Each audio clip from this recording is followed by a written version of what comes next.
Bersama saya Bambang Sadono di channel Inspirasi Jawa Tengah. Mudah-mudahan channel ini tetap bisa memberi inspirasi, memberi motivasi, edukasi, informasi. Syukur kalau ada masalah bisa mencarikan solusi. Saya sudah bersama seorang tokoh yang sangat luar biasa, yang saya sudah kenal sejak lama, sejak saya jadi wartawan di Semarang. Tokoh yang sangat multi talenta, multi prestasi, multi kegiatan, sehingga saya sendiri bingung akan memulai dari mana. Apa kabar Pak Jaya? Terima kasih atas kehormatan yang diberikan oleh Mas Bambang yang dari dulu sampai sekarang sampai masa depan saya selalu kagumi. Pak Jaya Suprana ini lahir 27 Januari 1949 di Bali. Nama lahirnya adalah Poa Kok Ciang, betul ya Pak? Ya, itu dulu. Oh, itu dulu ya. Sekarang nama saya bukan itu, nama saya Jaya Suprana. Nama Bapak sekarang Jaya Suprana.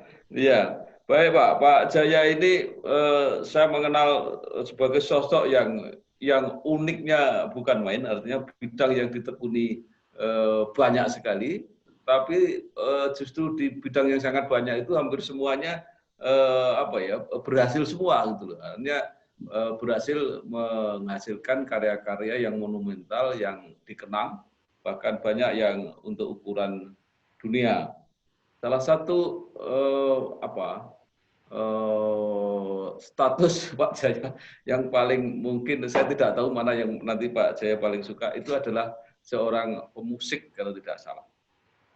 Beliau sekolah musik sangat serius, pernah jadi kepala sekolah musik di Jerman. Tapi Pak Jaya biar agak aktual, saya akan memulai dari masalah yang sangat aktual, yaitu komentar-komentar Pak Jaya yang menurut saya sangat luar biasa dan sangat beda mengenai almarhum Didi Kempot. Oh, iya. Saya melihat Pak Jaya tidak hanya menyoroti keunikan keistimewaannya dari segi musik, saya menangkap juga ada sisi-sisi yang bermakna sosial.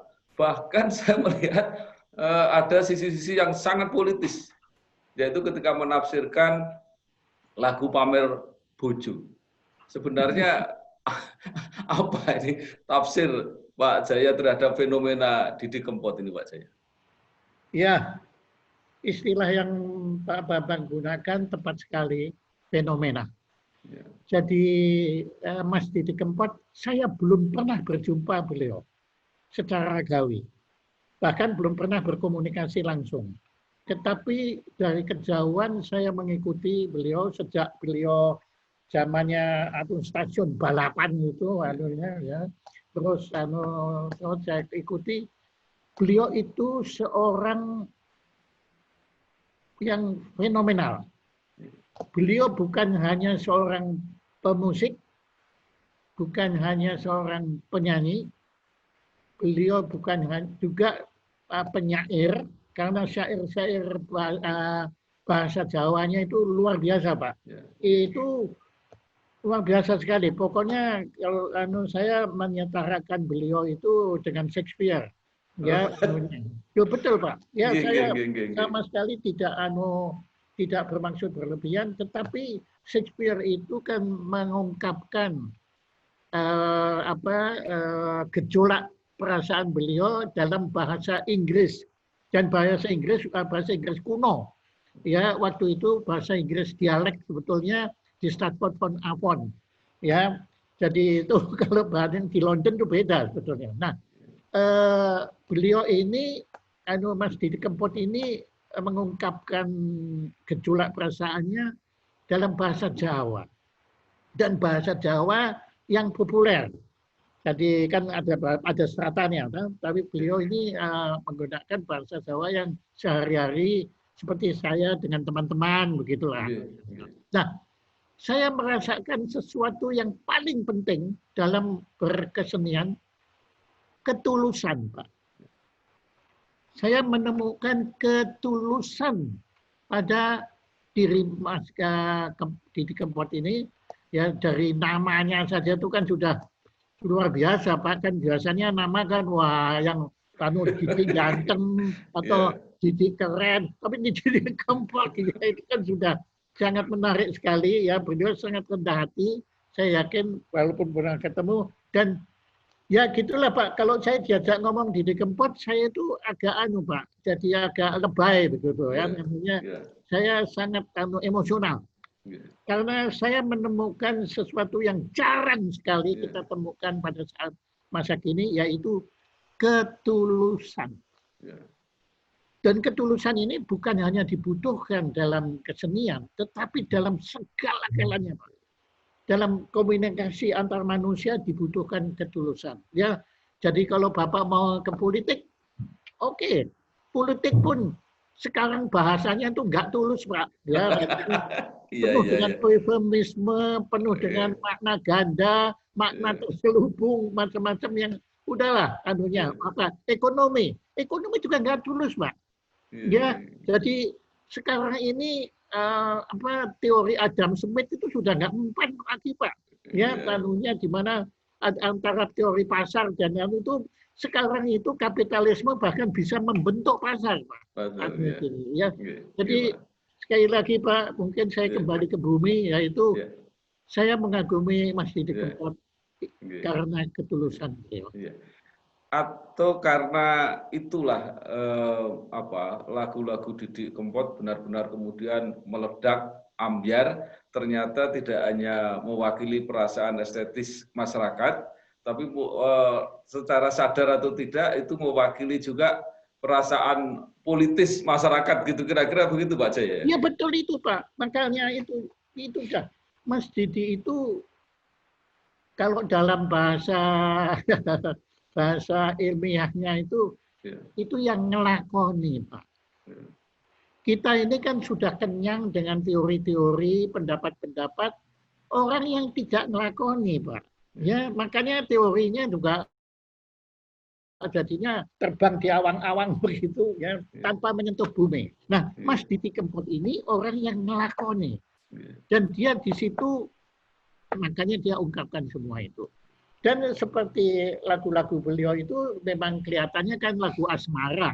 ya, Siapa? ya, Itu bukan lagu asmara, itu lagu cinta sebetulnya. ya, Ya cinta kepada segala-galanya. Ya, anunya disuruh, ya, aduh, ya gimana ya? Susah saya melukiskan itu karena beliau itu sudah beyond everything, ya di atas segala-galanya. Dan yang penting beliau tidak merasa, jadi tidak ada arogansi, ya, tidak ada dumehisme ya, pada diri beliau itu, Pak. Nah ini ya. kaitannya dengan ojo dumeh, Pak. Itu. Oh, gitu.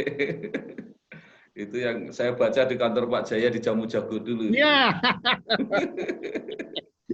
itu itu ya Pak. Nah, bicara ojo dumeh itu ya Pak. Ya. Oke. Saya kan sudah belajar yang mempelajari lah, Ya, mempelajari filsafat-filsafat seluruh dunia. oke. Yunani, Jerman, Amerika Serikat, Spanyol, Portugis, Inggris, semua, yang Cina, India, ya saya pelajari semua. Bahkan sampai filsafat Kepulauan Pasifik itu saya pelajari. Ya, Masing-masing filsafat punya kelebihan sendiri masing-masing. Tetapi saya sebagai insan manusia yang dilahirkan di lingkungan kebudayaan Jawa, Pak. Menurut saya, bagi saya, ojo dumeh itu filsafat yang paripurna. ya, Saya nggak menggunakan perkataan sempurna, karena tidak ada yang sempurna di dunia. ya, Tapi paripurna. ya, Itu ada horizontalnya, ada vertikalnya, ya, ada diagonalnya, ya, ada ke dalam, ada keluar, ya luar biasa Pak. ya. Ya, Pak. Jadi kira-kira lagu-lagu Didi Kempot mungkin juga tidak seluruhnya itu semacam punya ruh gitu ya, Pak. Sehingga menjadi sangat kuat itu. Ya, karena ketulusan itu Pak. Ya, ya, Karena ketulusan itu, jadi dia menembus semua ya, lintas ya, agama. Ya kita semua tahu Mas Didi kan apa itu kan berasal dari agama tertentu. Ya. Tetapi itu nggak ada itu semua nggak ada, Pak. Ya sudah lintas semua. Ya. Baik, Pak Jaya, apakah itu nanti bisa apa ya ditafsirkan? Ini kan dengan boomnya lagu-lagu campur sari, ambyar sampai tingkat nasional sampai internasional, itu kan bahasa Jawa seperti dipopulerkan. Apakah Iya, itu juga kebudayaan Jawa? Apakah ini akan jadi kebangkitan Jawa ke depan gitu, Pak, kira-kira? saya kira kita ingat dulu pesan dari Huntington Ya, waktu beliau bilang clash of civilization. ya, Itu sebenarnya setelah ini clash of civilization ini akan terjadi kebangkitan kebudayaan lokal. hmm, Itu terjadi, Pak. Nah ini Mas Didi bagian dari gerakan kebangkitan kembali kebudayaan lokal. ya, Kan kebudayaan lokal itu kan dulu cenderung diremehkan, dianggap sesuatu yang klenik gitu atau dianggap sesuatu yang ketinggalan zaman. Tapi pagebluk corona ini membuktikan, Pak, bahwa sehebat-hebatnya ilmu pengetahuan tidak akan mampu melawan kodrat alam. Ini yang, nah, falsafah Jawa itu kan sangat dekat dengan alam, Pak. ya. Ya kalau saya baca baru hari ini saya tulis tentang Nietzsche. Waduh itu yang dipikir itu diawang-awang semua, Pak. Nggak ada yang nggak ada yang menyentuh alam situ, nggak ada, Pak. Cuma bikin mumet aja sebetulnya itu. Jadi kira-kira ke depan ini bagaimana Pak? Apa itu nasib lagu-lagu Didi Kempot ini? Atau apakah karena ini bagian yang besar dari sebuah kebudayaan, apa yang harus kita lakukan sebagai apalagi Pak Jaya sebagai bagian dari kebudayaan Jawa ini terhadap lagu-lagu Didi Kempot? Saya kira kita bersemua tidak perlu melakukan apa-apa, Pak. Ya, Oh, kita hanya mengikuti saja ketulusan nurani kita. ya, Kita masing-masing kan punya nurani, Pak. ya, Kalau sanubari kan, nah itu oke lah. Tapi kalau nurani itu beda lagi, Pak. Itu di atas sanubari. Nah, Pak Bambang punya nurani. ya, Saya punya nurani, ya. ya, Siapapun yang ada mendengar perbincangan kita ini juga punya nurani. Enggak apa-apa, Pak. Ini Bhinneka Tunggal Ika. Kita saling beda, tapi kita pasti bersatu kalau kita mempersembahkan semua ini untuk kemanusiaan, Pak. Wah, kalau kita persembahkan untuk rebutan kekuasaan, bubrah, Pak. baik, Ya. baik, Pak Jaya. Mohon maaf Pak Jaya Suprana karena waktu. Mungkin lain kali kita atur lagi untuk berdialog. Banyak sekali yang menarik, banyak sekali yang bisa jadi pelajaran, banyak sekali yang bisa menjadi inspirasi. Sekali lagi terima kasih telah meluangkan waktu untuk channel Inspirasi Jawa Tengah dan Inspirasi untuk Bangsa. Terima kasih, sukses, sehat selalu Pak Jaya. Terima kasih Pak Bambang.